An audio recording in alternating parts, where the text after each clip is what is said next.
ক্রমেই ইরান যুদ্ধের নিয়ন্ত্রণ হারাচ্ছেন মার্কিন প্রেসিডেন্ট ডোনাল্ড ট্রাম্প। বৈশ্বিক জ্বালানি মূল্য দ্রুত বৃদ্ধি এবং মিত্রদের অসহযোগিতায় কার্যত বিচ্ছিন্ন হয়ে পড়ছে যুক্তরাষ্ট্র। বার্তা সংস্থা রয়টার্সের বিশ্লেষণে উঠে এসেছে এই চাঞ্চল্যকর তথ্য।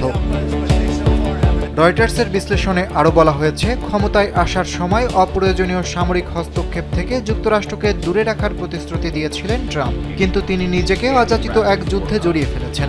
এই যুদ্ধের ফলে তার দলের রাজনৈতিক ভবিষ্যৎও ঝুঁকির মুখে পড়েছে। মধ্যপ্রাচ্য বিষয়ক বিশ্লেষক অ্যারন ডেভিড মিলার বার্তা সংস্থা রয়টার্সকে বলেছেন, ট্রাম্প নিজেই ইরান যুদ্ধ নামে একটি ফাঁদ তৈরি করেছেন। এখন সেখান থেকে বের হওয়ার পথ খুঁজে পাচ্ছেন না। এটিই তার সবচেয়ে বড় হতাশার কারণ। তবে হোয়াইট হাউসের এক কর্মকর্তা এই মূল্যায়ন প্রত্যাখ্যান করে বলেছেন, ইরানের অনেক শীর্ষ নেতা লক্ষ্যভিত্তিক হামলায় নিহত হয়েছেন। এছাড়া তাদের নৌবাহিনীর বড় অংশ ধ্বংস হয়েছে এবং ব্যালিস্টিক ক্ষেপণাস্ত্র ভাণ্ডারের বেশিরভাগই নিষ্ক্রিয় করা হয়েছে। তবে হোয়াইট হাউস এসব ঢালাও সাফল্যের দাবি করলেও বিশ্লেষকরা বলছেন, ইরানের সামরিক সক্ষমতা খুব একটা কমেনি। কারণ শনিবার দেশটি নিজেদের ভূখণ্ড থেকে 4000 কিলোমিটার দূরে অবস্থিত অ্যাংলো মার্কিন ঘাঁটি দিয়েগো গার্সিয়ার দিকে ক্ষেপণাস্ত্র ছুড়েছে। পাশাপাশি হরমুজ প্রণালীও কার্যত ইরানি নৌবাহিনীর দখলে।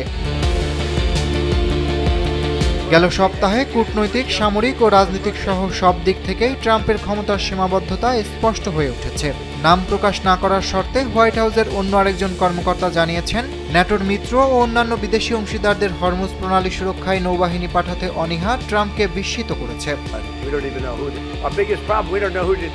তিনি আরও জানান, প্রেসিডেন্টের মুখ বাঁচাতে হোয়াইট হাউসের কিছু উপদেষ্টা ইরান যুদ্ধ থেকে দ্রুত এক্সিট খুঁজে বের করার চেষ্টা করছেন। স্যান্ডেলিনা সো, রূপচর্চায় আভিজাত্য। তারা সামরিক অভিযানের পরিধি সীমিত করার পরামর্শ দিয়েছেন। বিশ্লেষকদের মতে, মিত্রদের অনীহা শুধু একটি অননুমোদিত যুদ্ধে জড়িয়ে পড়ার আশঙ্কা নয়, বরং ক্ষমতায় ফেরার পর গেল 14 মাস ধরে ঐতিহ্যগত মার্কিন জোটগুলোকে অবমূল্যায়নের প্রতিক্রিয়াও। President Trump always makes his decisions. ইসরায়েলের সঙ্গে মতপার্থক্য সামনে আসতে শুরু করেছে।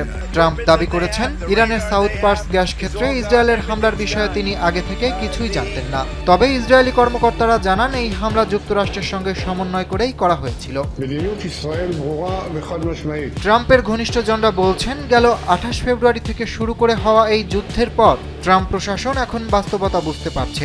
চলমান সংঘাত এবং এর পরিণতি আগেই আরও ভালোভাবে মূল্যায়ন করা উচিত ছিল তাদের। ট্রাম্পের সবচেয়ে বড় ভুল ছিল ইরান কিভাবে প্রতিক্রিয়া জানাবে তা সঠিকভাবে অনুমান করতে না পারা। বিশেষ করে ট্রাম্প ও তার উপদেষ্টারা হরমুজ প্রণালী সংক্রান্ত ঝুঁকিগুলো আগে থেকে অনুমান করেছিলেন কিনা তা স্পষ্ট নয়, কারণ এগুলো মোকাবেলায় তারা কার্যকর পদক্ষেপ নিতে ব্যর্থ হয়েছে। অরিত্র বাসু, কালবেলা।